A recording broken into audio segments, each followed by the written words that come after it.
Hello, Trina. Hello. How are you? We get there in the end. I'm all right, thank you. I'm really good. We did. Yeah, just for the avoidance of doubt, the reason we're a couple of minutes late is because we were having technical issues. Seems to be the day for them, doesn't it? And Trina Kavanagh. Kavanagh? How do you pronounce your name? Is it Kavanagh or Kavanagh? Yeah. Or which one? Kavanagh, as in Kavanagh QC. Kavanagh, so Kavanagh, fantastic. as in Kavanagh QC. Yeah.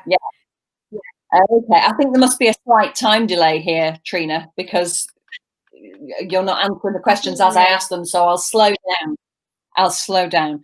So, Trina Kavanagh, as in QC, tell me about your coaching business. You are a business and mindset coach. What does that mean?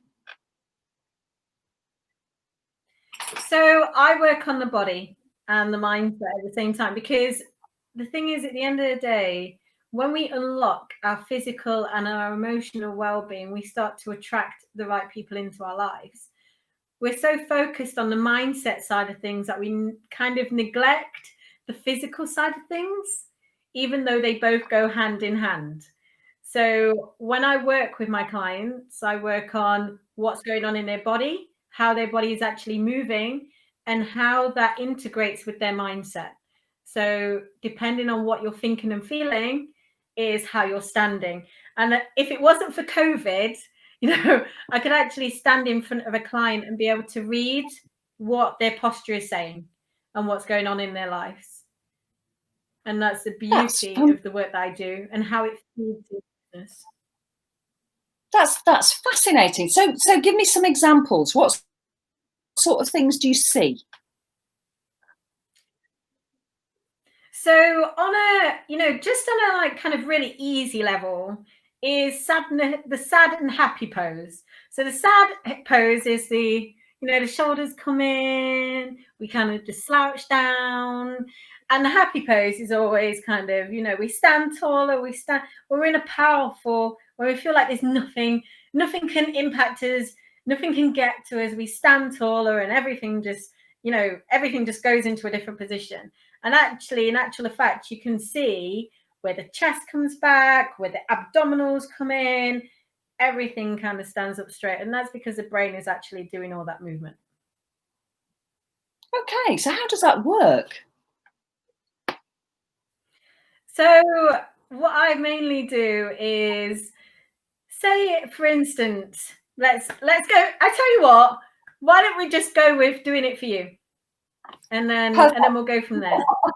Okay. Yeah. Let's just do it that way. So do you have any kind of physical pains or anything that's kind of niggling you at this moment in time? Not really, no. I do have a tendency towards lower back pain on the left side of my back, but it's not bothering me at the moment. Okay, that's fine. That's fine, because we can actually just go with that. So you got back pain, lower side of the back, on the left side. Yep. Mm-hmm. Yeah. Yeah. Okay. So left side is female. So on the left side, when does it usually come on? It doesn't have, or it doesn't feel like it has a regular pattern. I can be perfectly okay for months on end, and then I'll suddenly get a twinge and I'll end up spending the day in bed. It can happen really with really tiny things, like if I bend down to pick something up off the floor, it can go, and then another time it can just because I coughed or because I turned a funny way in a chair. But it doesn't seem to have a regular pattern, but it's always in the same place. It's always just above my hip on the left side. Okay. How are your glutes? How are your bottom muscles? Probably not so good on the left side. I have been more physically fit than I am these days. Okay. So the glute on the left side is possibly not working as how it needs to be. And let's just kind of give you an idea of what's going on when the glutes aren't at play. So if the glutes aren't strong enough in any way, what will happen is that your hips actually come out of alignment. And that can create a lot of lower back pain. It can create knee issues, ankle issues.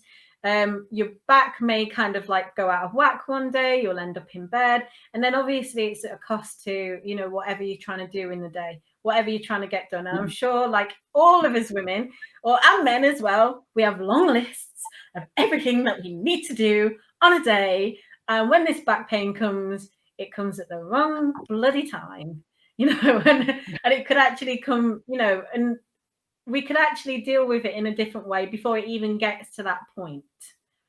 And just looking at the different areas of the body and what is actually going on. Obviously, we go a little bit deeper than that. Then I kind of intermingle it with coaching. So then we look at the questions that are surrounding that. If your back could talk, what would it say? And then we could actually then go deeper into that and then start working on it to distract the pain to begin with, to allow the healing to come in. So that while we're strengthening the glutes, so to speak, on a physical level, you're allowing your body to rest and take its time and release any of the chemoreceptors that it needs to release, any that your body naturally creates itself to help that area just heal itself. Brilliant, brilliant.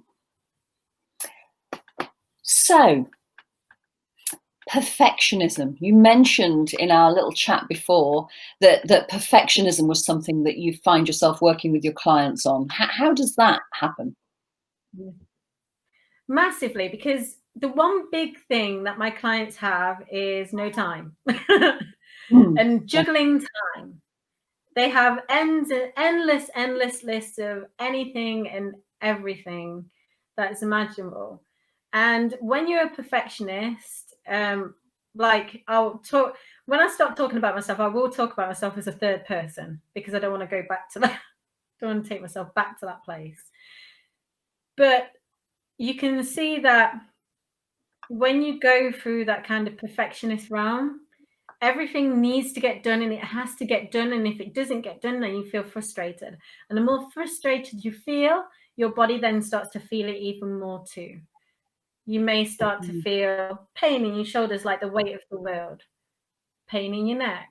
You might start to feel pressure that builds up in air, comes up around the back of the ears, and then goes into the head, creating that beautiful feeling of frustration. And we've all had that feeling of frustration before where we can't get anything done. And we find it so difficult then to step back and just relax and rest. And the more that we don't relax and rest, the more that the body at some point will go, yeah, I notice that you've got that pain. We'll make that pain a little bit worse and we'll take you out for the day because I need you to listen to me. I need to give you like some advice. I need to give you some thing to help you along your way because you're not listening.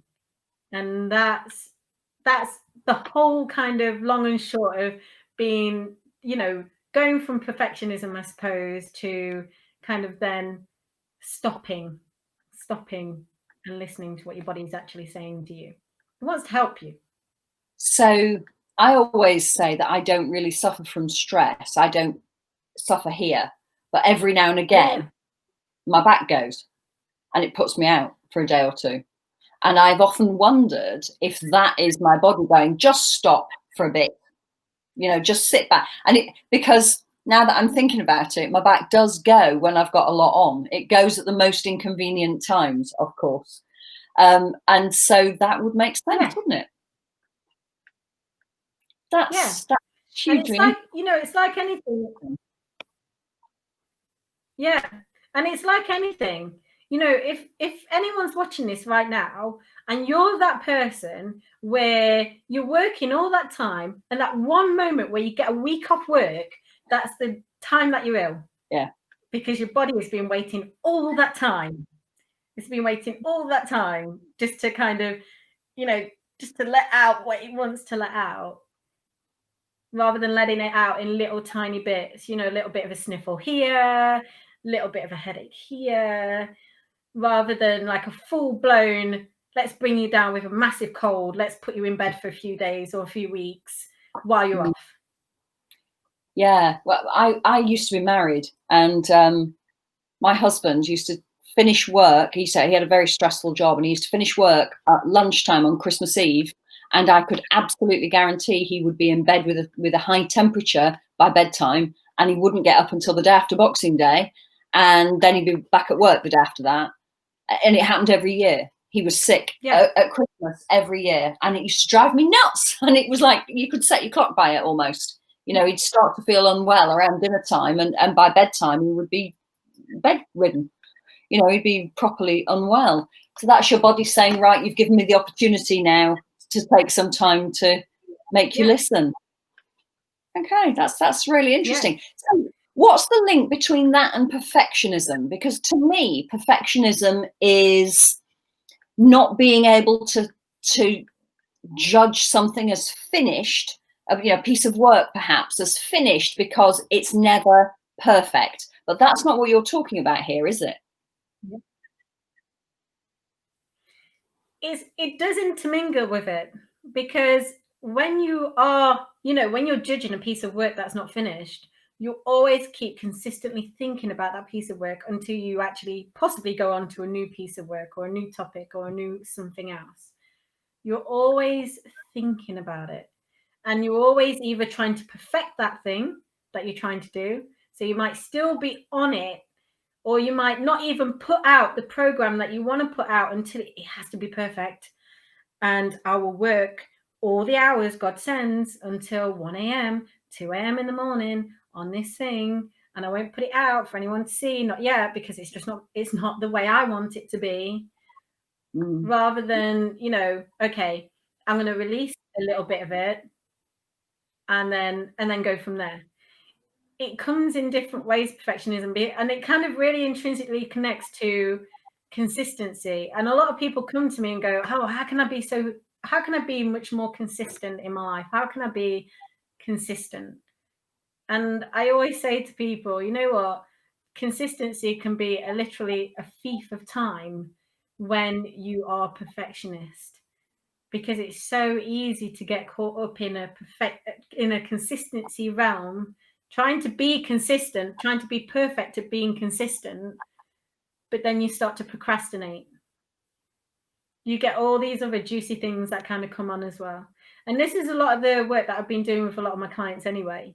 So while they're trying to be consistent, they end up either procrastinating, or they end up kind of working themselves to the bone and just kind of up all hours, always going, never stopping, until the body kind of goes, you know what, I've had enough now. You need to stop. Makes you poorly. So I'm struggling to see the connection between perfectionism and consistency, because consistency, especially, I work with coaches who are building coaching businesses, and consistency is really important. It doesn't have to be hours and hours and hours and hours of consistency every day, but the consistency, the coaches who are consistent with their marketing efforts are the ones who will succeed. And what I'm hearing from you is that consistency is not a good thing. And so we seem to disagree there, and I'm quite interested in that. No, we don't quite disagree at all. Oh, good. What I'm trying to say is, and I don't think I kind of put this across correctly, is that consistency is good, but when we're trying to be overly consistent, when we're a perfectionist and we're trying to be so perfect at being consistent, we're not getting the work done that we need to get done. There's a difference within, being like taking little tiny action steps each day, compared to trying to do massive lists on a day, because you feel like, I need to get all this done, and I need to get all this done now, because I need everything to look perfect. And so there's a difference. And not only that as well, we kind of beat ourselves up when we come off that consistency path. We kind of really beat ourselves up, rather than going, okay, I've just come off my path a little bit, and I'm going to go kind of snake back onto my path. Or I'm going to stay on the, I call it road. So almost like you're on the motorway on your consistency journey, and you kind of come off onto a little A road. You come off onto the A road beside it just for a little while, and then you go back on again. So you are consistent, but you're just consistent in a different way. And I think that's what I really do need to kind of put across, is that you're still consistent, but in a different way.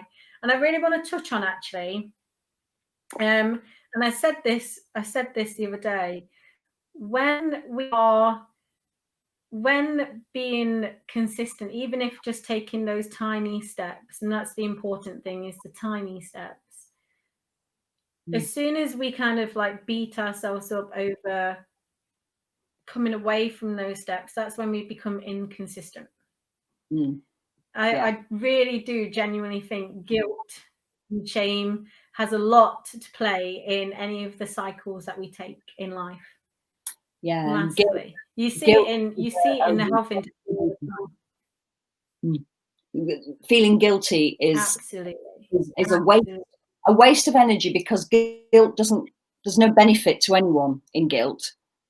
You know, nobody benefits at all. You don't, the person or the thing you're feeling guilty about doesn't benefit, and all it does is it chews you up inside and affects your ability to perform. Exactly. And it just stops the cycle. So it keeps the cycle going. So I always say, even in health as well, hold on, where's my camera? So even in health as well, we have this cycle that kind of just goes round and round and round. And sometimes we just go round on this cycle, and just imagine guilt is here, and it's kind of, if I can get on the camera, just imagine guilt is here, and we go round. Ooh. See, the thing is, it's because this camera, hold on. It's not easy, is it? We'll go round on this cycle. And when we go round and round, it's about breaking that bit of guilt and not feeling guilty. It's okay. You know, it's okay to get things wrong. It's okay to not be as consistent as what you need to be, because when you accept, you know, who you are, then you can actually move forward. And not only that as well, I always challenge my clients to find out where they are consistent in their lives. So when they say to me, oh, I'm not consistent whatsoever, I'll go, tell me areas in your life where you are consistent. I reckon you're consistent at taking your kids to school every day. I reckon you're consistent with making dinner every day. I reckon you're consistent with washing the pots every day. I reckon you're consistent with brushing your teeth every day. That would say to me that someone is consistent. It's just that they need to find out the areas where that are causing them maybe a little bit of distress. And if anyone's watching this right now and you're thinking about consistency, you're thinking about perfectionism, where is it that you feel it in your body? Where is it that you feel it? Your brain will always have a memory of where it's flagging up in your body. And if you can find out where it is in your body, wherever it is, doesn't matter, which muscle is it connected to? Which muscle is it connected to? So what difference does that make? It makes a massive difference, because when you start to know your body a lot more, you can actually feel out and be aware of what's going on.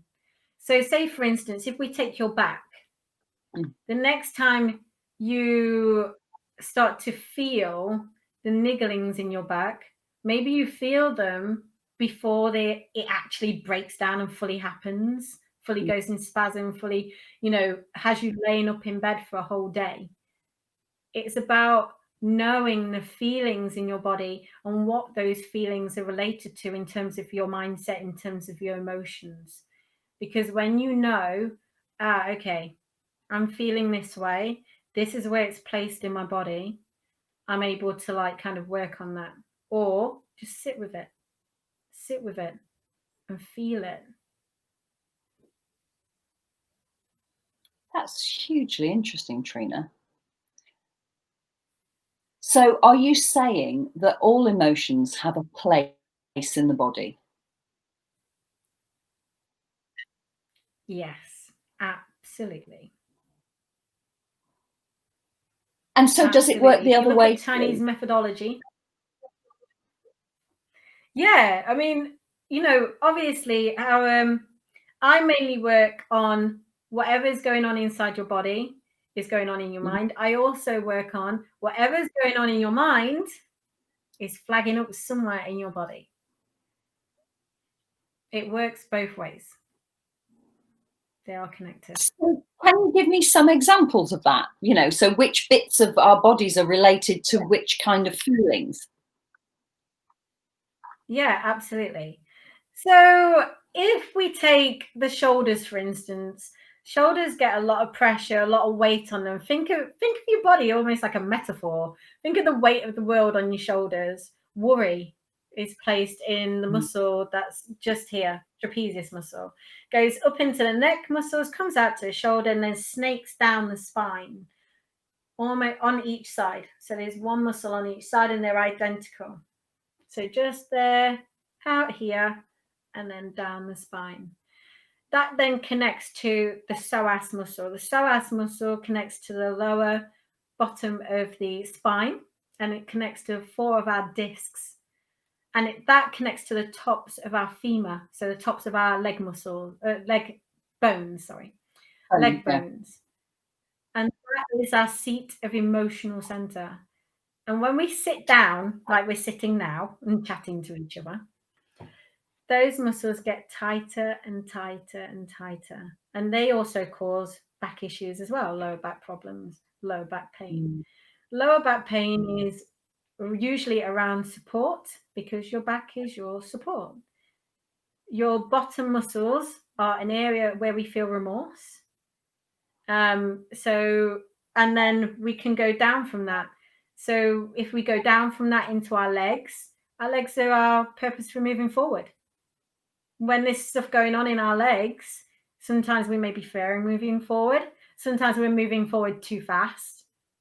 Sometimes we need to take a step back a little bit. It just depends on what's going on in your body to be able to know exactly. And then you learn to read yourself. So that's what I do with my clients. I help them learn to read themselves. There's no point in, in doing programs over and over and over again. It's always good to know who you are, how your body works. Everybody's body is different.